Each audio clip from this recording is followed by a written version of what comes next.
আজকাল অনেক বক্তা কৃত্রিমতার সাথে কথা বলেন, দর্শক আকর্ষণের জন্য দৃষ্টিকটু অনেক কাজ করেন, অনেকে ঠোঁটে লিপস্টিক পর্যন্ত ব্যবহার করেন। তাদের এইসব কাজ কি ইসলামে জায়েজ? ভাইরা আমার, খুব বিব্রতকর প্রশ্ন এটি।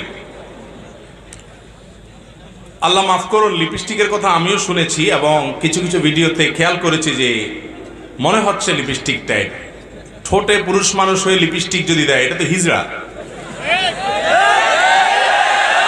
এটা কিসের বক্তা, কিসের আলেম? আবার নবী করিম সাল্লাল্লাহু আলাইহি সাল্লাম বলেছেন, লানাল্লাহুল মুতাশাব্বিহিনা মিনার রিজালি বিন নিসা, যে মহিলারা, যে পুরুষরা মহিলাদের বেশ ধারণ করে, আল্লাহ লানত তাদের উপরে পতিত হয়।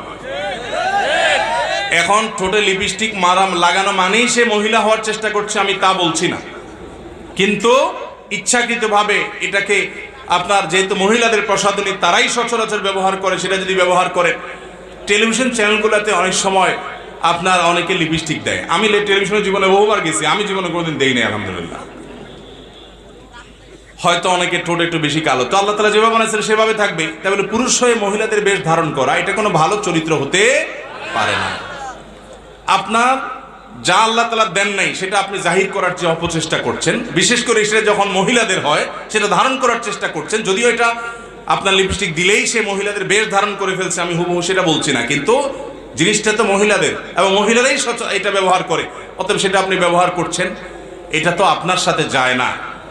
মানুষকে আকৃষ্ট করার জন্য বক্তব্য দেওয়া, ভাইরা আমার, এটা তো খুব ভয়াবহ একটা বিষয়। বিশেষ করে কথার মধ্যে কৃত্রিমতা সৃষ্টি করে কথা বলা, আঁকিয়ে বাকিয়ে, চাবিয়ে চাবিয়ে চিবিয়ে, আপনার প্রয়োজন ছাড়া আপনার তাকাল্লুপ করে, কষ্ট করে করে শব্দকে ভেঙে চড়ে, আজকাল এক শ্রেণীর যুবকরা এই সমস্ত কথা বলে, বাংলা বলে না ইংরেজি বলে, বোঝার কোনো উপায় নেই। এখন আমরা যদি কেউ এরকম কোনো কথা বলি, এটা অবশ্যই অনুচিত। নবী করিম সাল্লাল্লাহু আলাইহি সাল্লাম সহিহ মুসলিম বর্ণিত হাদিসে বলেছেন, হালাকাল মুতানাত্তিউন, যারা কথা বলার সময় এরকম কৃত্রিমতা সৃষ্টি করে কথা বলে, এরা ধ্বংস হয়েছে, এদের ধ্বংস অনিবার্য। আল্লাহ আমাদেরকে মাফ করুন, আমরা যেন দিন প্রচার করতে গিয়ে এই সমস্ত হেয়ালিপনা, এই সমস্ত পাগলামো, এই সমস্ত নিচুতা এবং এই সমস্ত ত্রুটিপূর্ণ যেটা ইমানদারের শানে যায় না, সেগুলো যেন আমরা না করি। আল্লাহ আমাদেরকে হেফাজত করুন। ওয়াজ মাহফিলগুলো আলহামদুলিল্লাহ, এগুলো থেকে হাজারো লাখ মানুষের হেদায়েতের মাধ্যম যেমন হচ্ছে, মানুষ যেরকম হেদায়েত পাচ্ছে, উপকার যেমন পাচ্ছে, এর বিপরীতে কিছু কিছু সংখ্যায় কম হোক, কিছু কিছু মানুষ ওয়াজ মাহফিলে এমন কিছু কাজ করছেন যে কাজগুলো আসলে একজন তালিবুল ইলম হিসাবে আমাদের নিজেদেরও বিব্রতকর, অস্বস্তিকর, লজ্জার কারণ হয়। আল্লাহ আমাদের ভাইদেরকে হেদায়েত দান করুন, তাদের সুমতি আল্লাহ তাআলা ফিরিয়ে দিন।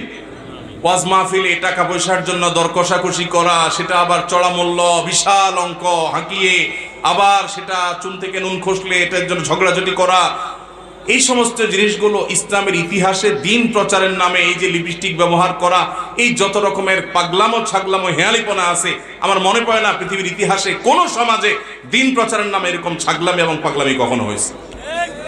আল্লাহ আমাদের ভাইদেরকে হেদায়েত দান করুন, আল্লাহ আমাদেরকে হেদায়েত দান করুন।